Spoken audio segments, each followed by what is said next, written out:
बच्चों कैसे हो सब? अच्छा, तो एनिमल टिश्यू में आज हम पढ़ेंगे सेकेंड टाइप का टिश्यू, उसको बोलते हैं कनेक्टिव टिश्यू। क्या बोलते हैं? Connective tissue. कनेक्टिव टिश्यू का नाम से ही पता है कि यह एक दूसरे को कनेक्ट करेगा, एक दूसरे को कनेक्ट करेगा। ठीक हो गया जी? अच्छा, अब जैसे देखो कह रहा है कि कनेक्टिव टिश्यू में किस किस को कनेक्ट करेगा। तो जैसे कि देखो यहाँ एक बोन है, एक यहाँ बोन है, इसको कनेक्ट कर दिया, ठीक है ना। पैर का बोन है, ये बोन है, ये सब एक दूसरे को कनेक्ट किया हुआ है। So this is called connection. तो कनेक्शन का काम है किया। दूसरा कनेक्शन क्या है कि आप मान लो आप खाना खाते हो या हम नाक से सांस लेते हैं, तो ये सब जाकर कहाँ जाता है? ब्लड के अंदर में, और ब्लड पूरे सेल को कनेक्ट करता है। ब्लड के द्वारा ही सब जगह जाते हैं ब्लड। तो ब्लड के माध्यम से आपका न्यूट्रिएंट्स, आपके गैसेस सारे एक दूसरे को सेल तक पहुंचता है। ठीक है, तो ब्लड भी एक कनेक्टिव टिश्यू है, ठीक है, और बोन्स भी एक कनेक्टिव टिश्यू है। तीसरी बात हम जानना चाहते हैं कि यह जो आर्टरी और वेन है, नर्व्स है, ये सब अपनी जगह पे फिक्स रहता है। कभी सोचो कि जैसे कोई पाइपलाइन बिछ रहा हो, फिर उसके बाद में सीमेंटिंग का काम करते हैं, मिट्टी डाल देते हैं ताकि वो अपनी जगह पर फिक्स रहे। तो ऐसे ही हमारे बॉडी के अंदर में ये जहां भी नर्व्स है, आर्टरीज है, वेन्स है, सब गया हुआ है, उन सबको कनेक्ट करने, अपनी जगह पर फिक्स करने वाला हम देखेंगे आगे एरियोलर कनेक्टिव टिश्यू है, जिसकी वजह से इसका पोजीशन फिक्स रहता है। अगर ये नहीं होता तो फिर क्या होता कि आपका कभी नर्व्स इधर जाता, कभी कोई वेन इधर निकल जाता, ठीक है ना। तो ये सब काम हम देखेंगे, ठीक है। दूसरी बात जो सबसे इंपॉर्टेंट है वो ये कि कनेक्टिव टिश्यू के 3 कंपोनेंट होते हैं। हम आगे चलने से पहले आपको पहले बता दें कि कनेक्टिव टिश्यू के 3 कंपोनेंट है। मतलब ये कि कनेक्टिव टिश्यू 3 चीज से मिलकर बना होगा। पहला चीज है हमारा उसका सेल। क्या है बच्चों? सेल। बोलो एक बार फिर से, सेल। दूसरा है इसका फाइबर। फाइबर में देखिए कोलाजन फाइबर है, इलास्टिन फाइबर है, रेटिकुलर फाइबर है। और जो सबसे तीसरा जो चीज है वो सबसे इंपॉर्टेंट है, वो है उसका मैट्रिक्स। अब मैट्रिक्स जैसा होगा, मैट्रिक्स का नेचर जैसा होगा, वैसे ही प्रकार के कनेक्टिव टिश्यू बनेंगे। जैसे आप देखेंगे कि सेल तो है ही, फाइबर भी है। अब मैट्रिक्स अगर हार्ड हो गया, क्या हो गया? हार्ड हो गया। मैट्रिक्स अगर हार्ड हो गया तब यह बॉडी को सपोर्ट करेगा, और उसको हम कहेंगे सपोर्टिंग कनेक्टिव टिश्यू या स्केलेटन कनेक्टिव टिश्यू, ठीक है, जिसमें कि बोन्स और कार्टिलेज की बात करेंगे। अगर मैट्रिक्स इसका लिक्विड हो गया, मैट्रिक्स अगर इसका लिक्विड है, तब क्या बनेगा? ब्लड। क्या बनेगा जी बच्चों? ब्लड बनेगा, ठीक है।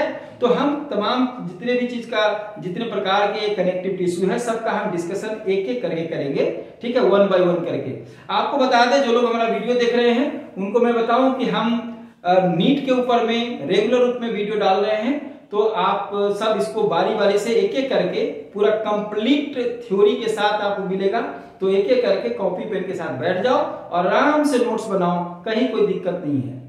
सारा के सारा चीज बोर्ड पर लिखा मिलेगा आपको, सारा के सारा नोट्स मिलेगा। और इसमें कहीं कोई डाउट हो तो कमेंट सेक्शन में बताना। ओके, ये नीट के बच्चों के लिए है, और 11th में जो बच्चे पढ़ रहे हैं वो भी उसी प्रकार से नोट्स बनाते चलेंगे। ठीक है जी बच्चों, चलो। तो ये कनेक्टिव टिश्यू है। सबसे पहले देखते हैं कनेक्टिव टिश्यू। सबसे पहला क्वेश्चन कि जितने भी कनेक्टिव टिश्यू है, सब में सबसे ज्यादा पाया जाने वाला टिश्यू कनेक्टिव टिश्यू है। इसलिए पहला लाइन क्या लिखा? Most abundant and widely distributed tissue. अगर आपसे पूछे कि पूरे बॉडी के अंदर में सबसे ज्यादा टिश्यू कौन पाया जाता है, तो क्या नाम है? क्या नाम है? Connective tissue. ये हो गया। दूसरा जो कहा कि ये कनेक्टिव टिश्यू ओरिजिन कहां से होता है, तो एक सेल है जिसको हम बोलते हैं मेसेनकाइम सेल। बोलिए सब लोग, मेसेनकाइम सेल। तो मेसेनकाइम सेल से ये कनेक्टिव टिश्यू के जितने सेल निकले हुए हैं, ये यहां से निकलेगा। ठीक हो गया। अब आइए, कहा कि इसका मेसोडर्मल ओरिजिन है। ओरिजिन कैसा है इसका? मेसोडर्मल, मेसोडर्म से निकलेगा, ठीक है। अब तीसरा है कि इसका जो हमने अभी आपको चर्चा किया कि characterised by presence of maximum amount of matrix. इसकी कैरेक्टरिस्टिक्स क्या है? मैक्सिमम अमाउंट ऑफ कैरेक्टरिस्टिक्स क्या है कि मैक्सिमम अमाउंट में मैट्रिक्स पाए जाएंगे किसी अदर टिश्यू की तुलना में, ठीक है। आउट ऑफ कनेक्टिव टिश्यू, अगर हम कनेक्टिव टिश्यू की बात करें कि कनेक्टिव टिश्यू के अंदर में सबसे ज्यादा मैट्रिक्स किसके पास है, तो जवाब क्या है, एरियोलर कनेक्टिव टिश्यू। बोलते रहो, एरियोलर कनेक्टिव टिश्यू। ठीक है जी, ओके। अब हम एक छोटा सा देखते हैं कि फंक्शन क्या है कनेक्टिव टिश्यू का। तो कनेक्टिव टिश्यू का फंक्शन जैसे नाम से लगा कि सारे को कनेक्ट करेगा, तो पहला काम है कनेक्शन का कि connect various organ of the body, पहला चीज। दूसरा, ये सपोर्ट करेगा, हमने अभी आपको बताया कि जैसे मैट्रिक्स अगर हार्ड होता है तो बोन्स बनेगा, तो ये बॉडी को सपोर्ट करेगा, जैसे स्केलेटन कनेक्टिव टिश्यू है। दूसरा, तीसरा है कि ये स्टोर करेगा। आप देखो स्टोरेज, स्टोरेज का क्या मतलब हुआ कि बॉडी के अंदर में फैट का स्टोरेज होता है, बॉडी के अंदर में ग्लाइकोजन का स्टोरेज होता है, प्रोटीन का स्टोरेज नहीं होता है। ठीक है, तो कहा कि भाई स्टोरेज पर ही कुछ करोगे तो कोई इसका जगह तो होना चाहिए ना। आप कहोगे जी पेन रखना है, सपोज करो, या कहोगे पैसा रखना है, तो पैसे के लिए पॉकेट बनाओगे। अब पॉकेट ही ना हो, बैग ही ना हो, बैंक ही ना हो, तो आदमी स्टोर कहां करेगा। तो बॉडी के अंदर में भी स्टोरेज के पॉइंट्स है। कनेक्टिव टिश्यू में आप देखोगे एडिपोसाइट्स जो है वहां पर फैट का स्टोरेज होता है। ठीक है, तो स्टोरेज के लिए हमारे पास क्या है कि स्टोर न्यूट्रिएंट्स एंड मटेरियल्स, जैसे क्या नाम लिखा हमने, एडिपोसाइट्स। ठीक हो गया। अब डिफेंस, ये अगेन ये बहुत ही इंपॉर्टेंट चीज है। डिफेंस का मतलब है कि हमको सुरक्षा भी प्रदान करता है ये, जैसे मैक्रोफाज सेल है, इनगल्फ कर जाएगा, समझे। कोई आदमी आपको मारने आए और आप ही कत्ल कर दो उसका, तो आपका बचाव हो गया ना। तो ये हमारा यही है, ये सिपाही है, कोई भी एंटीजन आएगा उसको क्या करेगा, इनगल्फ कर देगा, खा जाएगा उसको। मैक्रोफाज, फाज का मतलब होता है ईटिंग। दूसरा है प्लाज्मा सेल है, अभी सब पर चर्चा करेंगे आगे। फिर है लिम्फोसाइट, तो प्लाज्मा सेल और लिम्फोसाइट ये क्या बनाता है जी, क्या बनाता है, एंटीबॉडी, ये एंटीबॉडी बनाता है। ठीक हो गया। अब है फॉर्मेशन ऑफ ब्लड कार्पस्कुल्स, जितने आरबीसी, डब्ल्यूबीसी, प्लेटलेट्स, ये सबको बनाने वाला कौन है, ये हमारे यही सेल है। तीसरा है ट्रांसपोर्ट, अभी हमने कहा ब्लड ट्रांसपोर्ट करता है गैस को, न्यूट्रिएंट्स मटेरियल को और एक्सक्रीटरी मटेरियल को। ठीक हो गया। अब एक जो दो काम अभी देख रहा हूं कि पैकिंग मटेरियल है, हम अभी आपको यही बात कर रहे थे कि जो पैकिंग मटेरियल है वो काम करता है एरियोलर कनेक्टिव टिश्यू। थोड़ा जगह कम पड़ गया यहाँ पे हमें। तो एरियोलर कनेक्टिव टिश्यू क्या काम करता है, इसको आप लिख सकते हैं कि fix the position of veins and nerves, fix the position of veins and nerves. इसको हम अलग से लिख दे क्या, मैं यहां लिख देता हूं। क्या काम करता है ये, एरियोलर कनेक्टिव टिश्यू का मेन काम है, सीटी का मतलब connective tissue, fix the position of veins and nerves. ये इसके पोजीशन को हिलने नहीं देगा, एरियोलर टिश्यू काम ये। ठीक हो गया। चलो अब एक लास्ट काम है रिपेयर एंड हीलिंग। कट गया है आपका, सपोज करो कि कट गया तो रिपेयर कैसे होगा, यहां कैसे होगा, ब्लड क्लॉट करेगा। तो इसका काम कौन करेगा, रिपेयर और हीलिंग काम कौन करेगा, ब्लड करेगा। ठीक है बच्चों, तो ये एक हमारा इंट्रोडक्टरी पार्ट रहा कनेक्टिव टिश्यू का। अभी हम आपको एक एक करके आपको डिस्कस करेंगे। सबसे पहले अभी डिस्कस करेंगे कि components of the connective tissue, तीनों के बारे में बताएंगे कि सेल कौन सा है, मैट्रिक्स क्या है और उसके बाद फाइबर क्या है। फिर इसके बाद में 1 to 1 हम करते जाएंगे। चलो तो यहां पर लिख लो, इसको साइड करके लिखो। ठीक है, तो अब हम बात करेंगे basic components of connective tissue. अब हम किसकी बात करने जा रहे हैं, basic components of connective tissue. इसके 3 कंपोनेंट है, हमने जैसे बताया, पहला है मैट्रिक्स, दूसरा है फाइबर और तीसरा है सेल्स। तो पहले अगर हम बात करें मैट्रिक्स के ऊपर में, मैट्रिक्स को ही हम लोग ग्राउंड सब्सटेंस भी कहते हैं। मैट्रिक्स को क्या बोलते हैं, ग्राउंड सब्सटेंस। बोलिए जरा, मैट्रिक्स को क्या बोलते हैं, यस। अब कह रहा है कि मैट्रिक्स जो है, तो सबसे पहला पॉइंट है, यह एक्स्ट्रा सेलुलर मटेरियल है। क्या है ये, एक्स्ट्रा सेलुलर। क्या मतलब, सेल के बाहर, मतलब ये सेल आप देखो यहां पर ये सेल है, ठीक है, ये सेल्स है, ये क्या है भाई, ये सेल्स है। तो कह रहा है कि एक्स्ट्रा सेलुलर मटेरियल है मैट्रिक्स, मतलब ये कि इसके अंदर या इसके बाहर जो भी दिख रहे हो, ये जैसा भी होगा, जो भी मटेरियल होगा यहाँ इसके मटेरियल में, इसी को मैट्रिक्स बोलेंगे हम। ये सेल के बाहर होगा, ये सेल के बाहर होगा, तो ये हो गया हमारा मैट्रिक्स। चीजों को समझते चलेंगे, ये मैट्रिक्स हो गया, ठीक है। जैसे ये फाइबर वगैरह भी देखोगे, इसमें बहुत सारा चीज आएगा।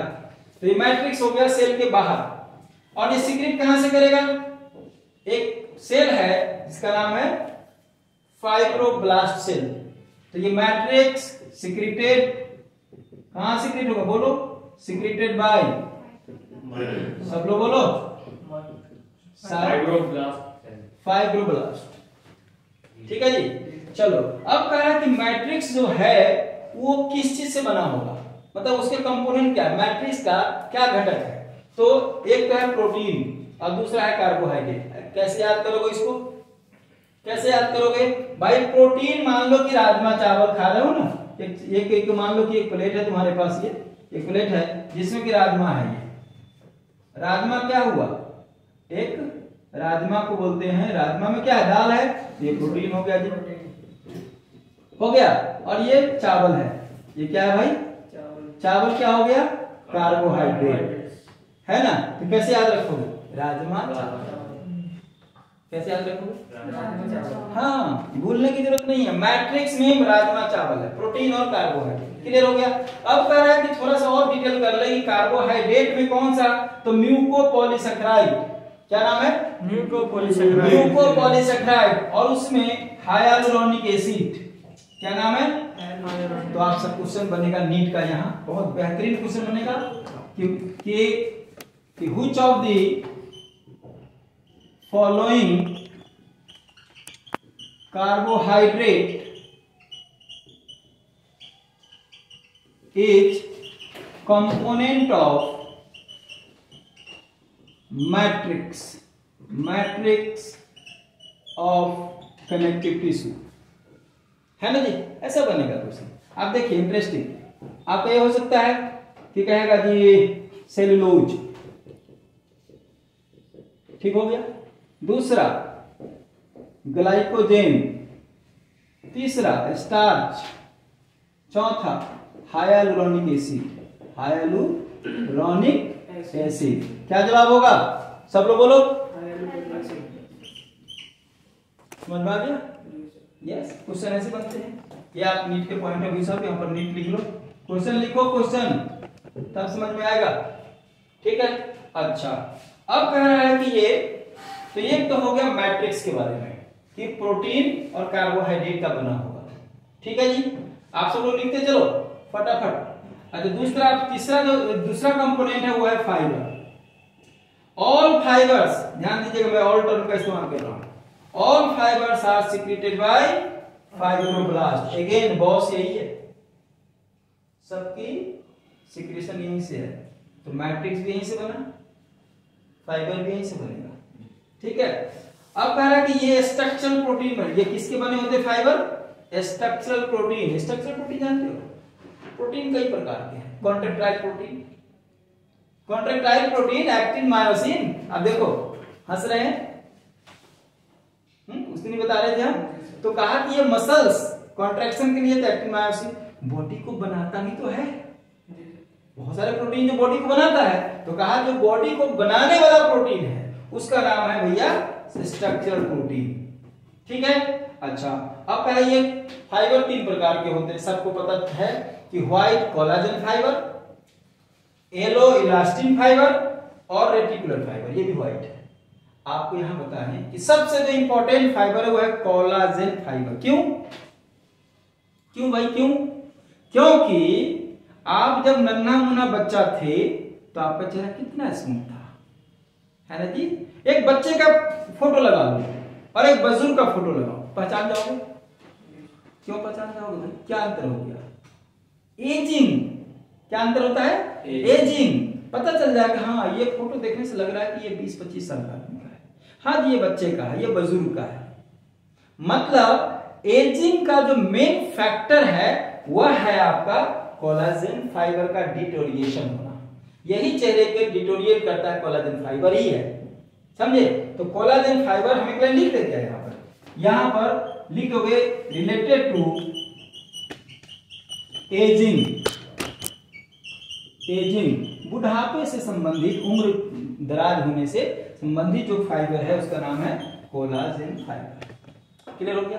चलिए अब हम वन बाय वन करके इस तीनों फाइबर को पढ़ते हैं, नोट कर लो जल्दी जल्दी।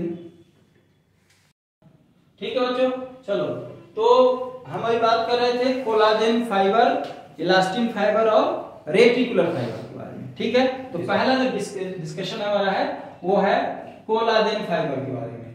कोलाजन जो फाइबर है वह बना होगा जिस प्रोटीन से, उस प्रोटीन का नाम क्या है, बोलो, कोलाजन प्रोटीन। ठीक हो गया। अच्छा, कह रहा है कि most abundant protein in animal kingdom, पूरे एनिमल किंगडम में बात की जाए कि सबसे ज्यादा पाए जाने वाला प्रोटीन कौन है, तो जवाब क्या है भाई साहब, कोलाजन प्रोटीन। प्रोटीन की बात कह रहा है कोलाजन प्रोटीन। और कह रहा है कि प्रेजेंट कैसे होगा, ये बंडल में होगा। देखो ये बंडल है, जैसे 1 2 3 ऐसे बंडल है ये। और बंडल कैसा है, बंडल है थिक बंडल है ये कैसा बंडल है, थिक बंडल है। तो जब भी प्रेजेंट होगा तो ये अकेले नहीं होगा। जैसे झाड़ू की तिल्ली होती है, झाड़ू जब होता है, झाड़ू का मतलब क्या हुआ कि पूरा बहुत सारा तिल्लियां होगी एक जगह, तो उसी प्रकार से जिस प्रकार से झाड़ू होता है, तो उसी प्रकार से यहाँ फाइबर भी बंडल्स में होंगे और यह बंडल थिक बंडल होगा, पहला चीज। और मोस्ट इंपॉर्टेंट, ये ब्रांचिंग इसकी नहीं है, ये अनब्रांच है, दिस इज अनब्रांच्ड। तो ये दो कैरेक्टर जरूर याद रखिएगा। थिक बंडल पूछा जाए तो कोलाजन फाइबर, ब्रांच की अनब्रांच। ठीक हो गया। अच्छा, अब कह क्या अबंडेंटिंग, आपको पता होगा कि ये मसल्स है, सॉरी ये बोन है, और इस बोन से जुड़ने वाला, ये मान लो कि एक मसल्स है हमारे पास, ये है मसल्स है, ये हड्डी से जुड़ने वाला मसल्स है। तो इस मसल्स को जोड़ने वाला ये जो है इसको बोलते हैं टेंडन। क्या बोलते हैं इसको, टेंडन। तो टेंडन के अंदर में जो होगा वो सबसे ज्यादा कोलाजन फाइबर होता है। एक बात क्लियर हो गई। अब ये कह रहा है इनइलास्टिक है जी, कैसा है, रबर की तरह नहीं है, फैलाओगे तो लकड़ी की तरह है, लकड़ी को फैलाओगे तो लकड़ी क्या है, इलास्टिक इनइलास्टिक, इनइलास्टिक। तो वैसे ही ये कह रहा है फाइबर जितना बड़ा है उतना ही होगा, खींचोगे टूट जाएगा ये। तो इनइलास्टिक है, और जब इलास्टिक है तो फैल नहीं सकता, तो अनस्ट्रेचेबल फाइबर है। ये सब क्वेश्चन का फॉर्म बनेगा, अनस्ट्रेचेबल, इलास्टिक, अनब्रांच्ड, थिक। ये 4 पॉइंट हो गया। तो चारों पॉइंट क्वेश्चन स्टेटमेंट में देगा। समझ में आया कि कोलाजन फाइबर में से कौन करेक्ट स्टेटमेंट है। क्वेश्चन बना के दिखाऊं, करेक्ट स्टेटमेंट रिगार्डिंग क्या, कोलाजेन। ठीक है जी। अब देखिए स्टेटमेंट कैसे बनेगा। नंबर 1 पे ब्रांच्ड है, दूसरा कहेगा अनब्रांच्ड है, तीसरा कहेगा थिन है, चौथा कहेगा थिक है। हाँ जी, थिक है, ब्रांच अनब्रांच, थिक थिन पे हो गया। इलास्टिक इलास्टिक में भी आएगा, इलास्टिक इनइलास्टिक। ये हो गया स्टेटमेंट। अब क्वेश्चन, ऑप्शन रहेगा आपके पास। ऑप्शन बताओ तो, कहेगा 1 2 1 and 2 करेक्ट हो गया क्वेश्चन, एक ऑप्शन। दूसरा कहेगा अनब्रांच्ड 2 and 3 रॉन्ग। देखिए दिमाग कैसे घूमेगा, है ना। चौथा कहेगा 2 3 4 करेक्ट। फिर कहेगा 5 चौथा में ऑल करेक्ट। बताओ जी क्या आंसर है इसका, आंसर बताओ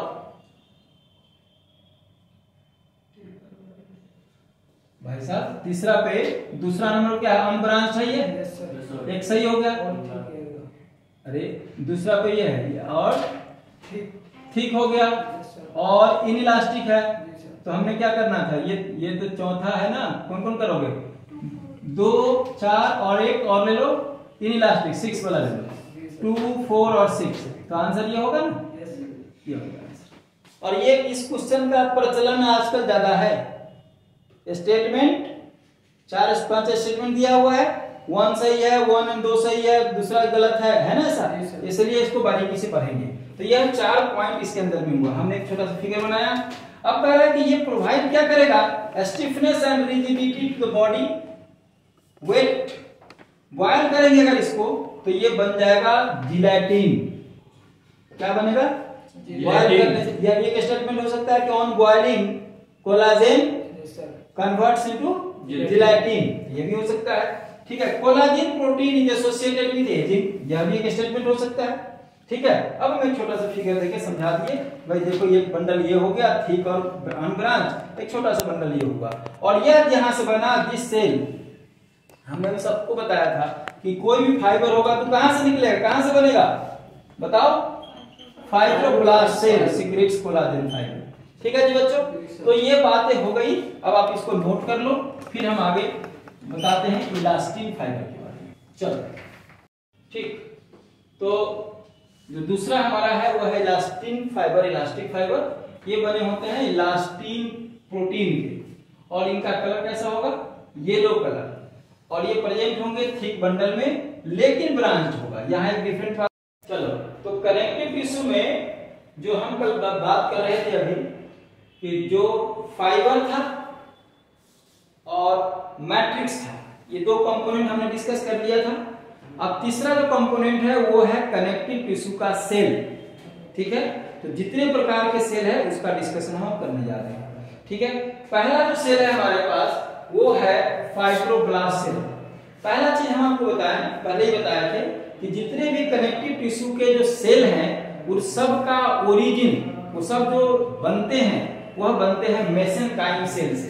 कहां से बनते हैं, मेसेनकाइम सेल। ये याद रखिएगा, मेसेनकाइम सेल से जितने भी कनेक्टिव टिश्यू के सेल हैं सब वहां से ओरिजिनेट होते हैं। तो हम देखते हैं एक करके। एक पहला सेल है फाइब्रोब्लास्ट। आपने अभी भी देखा कि कैसे फाइबर का, मैट्रिक्स का, ये सब का जो भी सिक्रेशन हुआ, जो भी बना, वो फाइब्रोब्लास्ट सेल से बना। तो ये सेल होता कैसा है, लार्ज होता है, फ्लैट फ्लास्क के शेप के जैसा होता है, मतलब कि इस तरह से शेप होता है, फ्लास्क जैसा, सॉरी ये ऐसा होता है, इस तरह का शेप होता है।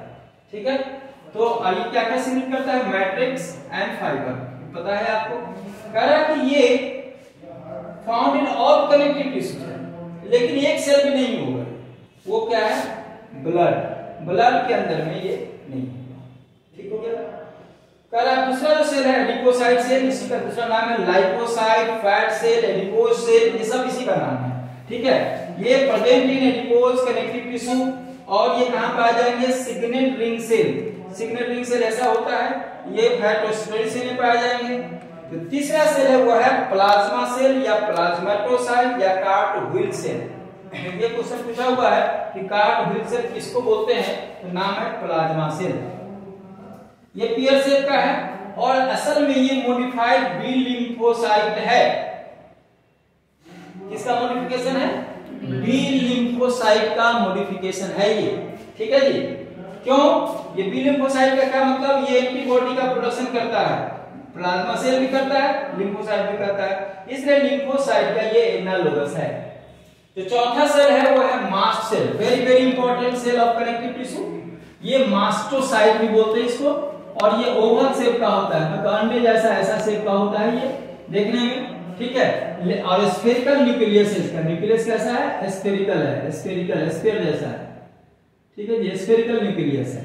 तो 2 पॉइंट हो गया कि मास्ट सेल देखने में कैसा है, ओवल अंडे जैसा, और उसका न्यूक्लियस कैसा है, स्फीयर जैसा, फुटबॉल जैसा।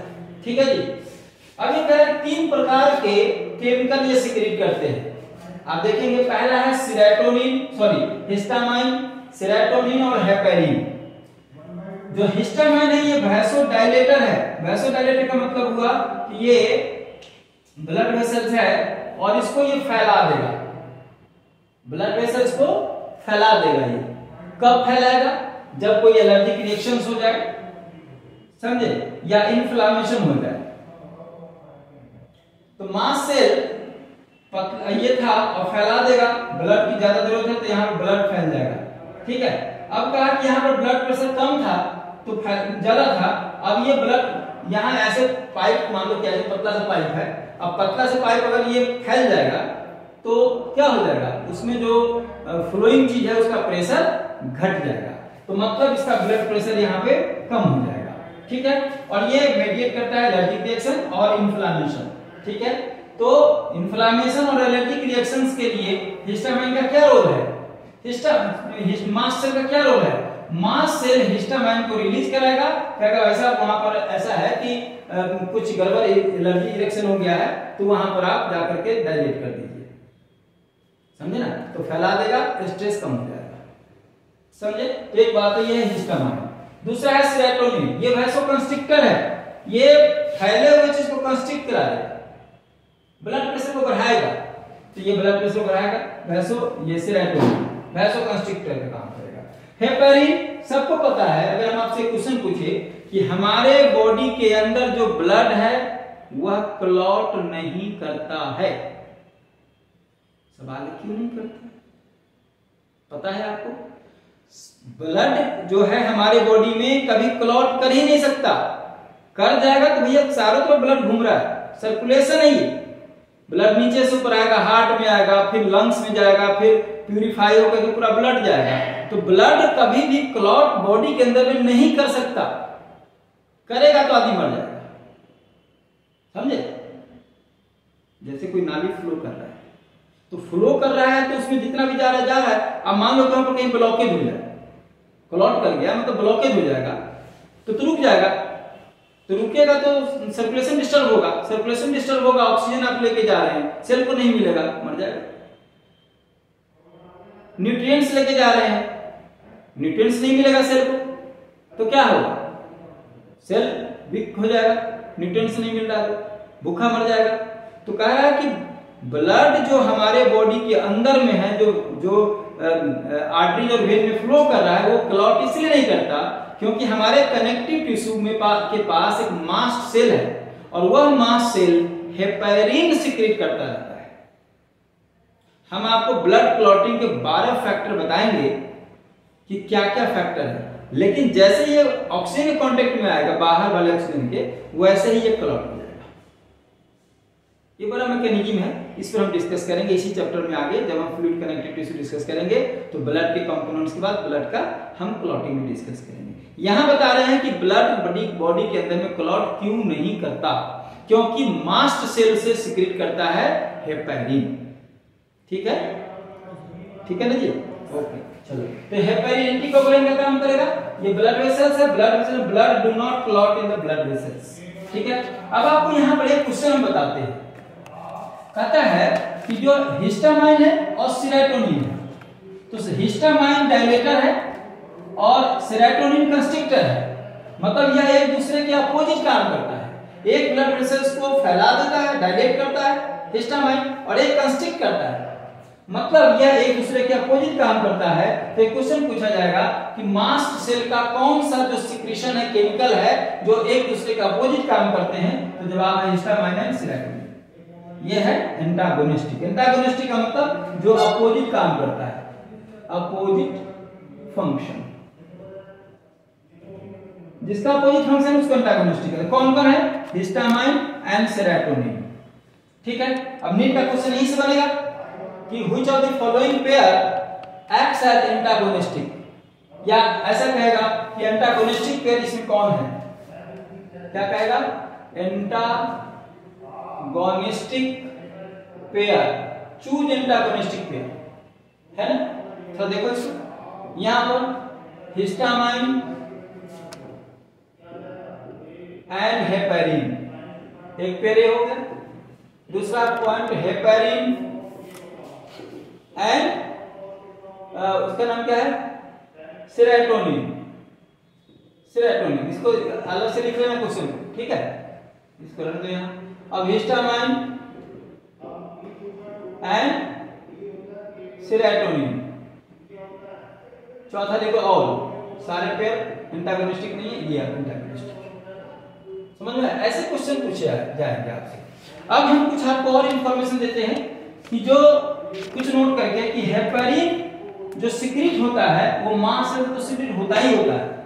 क्या बॉडी का कोई और भी ऑर्गन है जहां से हेपेरिन सिक्रीट होता है? तो जवाब है यस। कौन कौन है? कहा लीवर। हमारा जो लीवर है वह चीफ सिक्रीशन करने वाला जो हेपेरिन है वो सोर्स है, चीफ सोर्स है हेपेरिन को सिक्रीशन करने वाला। दूसरा है बेसोफिल, डब्ल्यूबीसी का बेसोफिल भी हेपेरिन सिक्रीट करता है। और तीसरा मास्ट सेल है। तो कुल मिलाकर के जो हेपेरिन है वह 3 जगह से सिक्रीट करता है। बोलिए दादा, कितनी जगह से? 3 जगह। कौन कौन? एक मास्ट सेल, बोलो जी, mast cell, liver and WBC का बेसोफिल से। ठीक हो गया? तो ये 3 हो गया। अच्छा, बेसोफिल और डब्ल्यूबीसी में क्या कहता है कि ये बेसोफिल जो है ये खाली हेपेरिन ही सिक्रीट नहीं करता है, कारण ये तीनों चीज को सिक्रीट करता है जी। तो secretes all these, histamine, serotonin और हेपेरिन। दैट्स व्हाई एक क्वेश्चन बनता है कि एनालोगस टू मास्ट सेल कौन है? तो बेसोफिल ऑफ ये। ठीक है ना? एनालोगस क्वेश्चन है, analogous to mast cell, analogous to mast cell. ठीक है? जब आप यहां लिख रहा हूं देखो, न्यूट्रोफिल, न्यूट्रोफिल ऑफ डब्ल्यूबीसी है ना, basophil of WBC, of WBC. तीसरा में एक और क्या नाम है जी? एसिडोफिल ऑफ डब्ल्यूबीसी, और कहेंगे ऑल। तो जवाब क्या है? बेसोफिल। ठीक है? तो ये सब सवाल क्यों है? क्योंकि आपको ये बेसोफिल सिक्रीट करता है आपका तीनों चीज। ठीक है? तो अब हम अगला सेल देखते हैं। ये फाइब्रोब्लास्ट हो गया, adipocyte, plasma cell, mast cell. अब इसके आगे का कुछ और सेल है, हम उसको देखते हैं। आप सब मैं साइड में बताऊं, इसको एक स्क्रीनशॉट ले लो जो लोग वीडियो देख रहे हो, और आप लोग लिख लो, सामने बैठे हो, जल्दी से। ठीक है ना? तो ये 5वां सेल है मेसेंकाइम सेल। सबको पता है, जन जन को पता है कि कनेक्टिव टिश्यू जिस सेल से निकलता है, जिस सेल से बनता है, उसको हम मेसेंकाइम सेल बोलते हैं। तो मेसेंकाइम सेल एक सेल है, तो mother cell of all connective tissue cell. छठा है मैक्रोफाज, इसी को हिस्टियोसाइट बोलते हैं और प्लाज्मेटोसाइट बोलते हैं। इसका काम क्या है? Phagocytic nature. क्या काम है भाई? फैगोसाइट का मतलब क्या हुआ? एनगल्फ कर लेना। फैगोसाइट का मतलब है ईटिंग सेल। कलर जो प्रोवाइड करते हैं अलग अलग हम देखते हैं, उसको बोलते हैं क्रोमेटोसाइट, मतलब पिगमेंटेड सेल है और प्रोवाइड टू कलर्स। ठीक है? अब जितने भी आपने कनेक्टिव टिश्यू में आपने देखा कि कनेक्टिव टिश्यू में 3 कंपोनेंट्स होते थे। जरा मैं एक बार फिर समझना चाहेंगे, कनेक्टिव टिश्यू में 3 कंपोनेंट्स थे। कौन कौन? मैट्रिक्स था, फाइबर्स थे और सेल्स थे। और सेल के विभिन्न प्रकार हमने अभी देखा। तो ये सब को समराइज करके हम एक फिगर देखते हैं। जरा फिगर को गौर से देखो यहाँ। तो फिगर में आप देखेंगे जो बॉस है, मेन सेल है, वो तो है इसका फाइब्रोब्लास्ट। तो हमने एक फाइब्रोब्लास्ट का फिगर बनाया है यहाँ, आप देख सकते हैं इसको अच्छे से। ये बंडल है और इससे निकल रहा है ये अनब्रांच्ड कोलाजन फाइबर। ठीक है? तो ये जो सेल है इसको बोलते हैं हम लोग, ये ब्लू वाला जो दिख रहा है आपको, इसको बोलते हैं फाइब्रोब्लास्ट सेल। ये इसका प्रिंसिपल सेल है, मेन सेल है, और इसी से सीक्रेट होता है कोलाजन फाइबर है। ठीक है? तो कोलाजन फाइबर यहाँ हो गया। दूसरा जो फाइबर है जो कि ब्रांच्ड है, वो उसको हम इलास्टिक फाइबर बोलते हैं। ठीक है? अब हम बात करते हैं मैट्रिक्स। तो यहाँ ये मैट्रिक्स हो गया, रेड वाला पार्ट, दिस इज मैट्रिक्स। तो मैट्रिक्स हो गया और फाइबर हो गया। अब आ रही सेल की। सेल में हम देख रहे हैं कि आपको पहला सेल देखे थे हम लोगों ने, ये प्लाज्मा सेल है। तो प्लाज्मा सेल एंटीबॉडी का काम करता है, एंटीबॉडी प्रोडक्शन का काम करता है।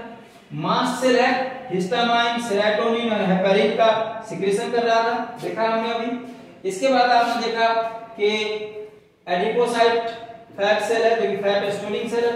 यहां पर ये फैट का स्टोरेज कराएंगे, फैट स्टोरेज सेल। ठीक है?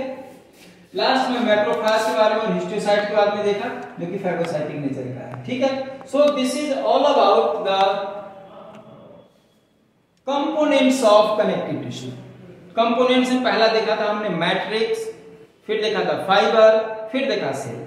ठीक है, तो इतनी बातें जानने के बाद अब हम आगे जो पढ़ने वाले हैं वो हम पढ़ेंगे types of connective tissue. Types of connective tissue में पहला प्रॉपर टाइप पढ़ेंगे, कनेक्टिव टिश्यू प्रॉपर, फिर उसके भी लूज और डेंस टाइप पढ़ेंगे। उसके बाद में सेकेंड में सपोर्टिंग पढ़ेंगे जिसमें बोन्स और कार्टिलेज पढ़ेंगे। इसके बाद तीसरा हम पढ़ेंगे मैट्रिक्स जिसका फ्लूइड होता है, उसको बोलेंगे फ्लूइड कनेक्टिव टिश्यू, जिसमें ब्लड और लिम्फ के बारे में डिस्कस करेंगे। ठीक है, तो आगे बढ़ते हैं।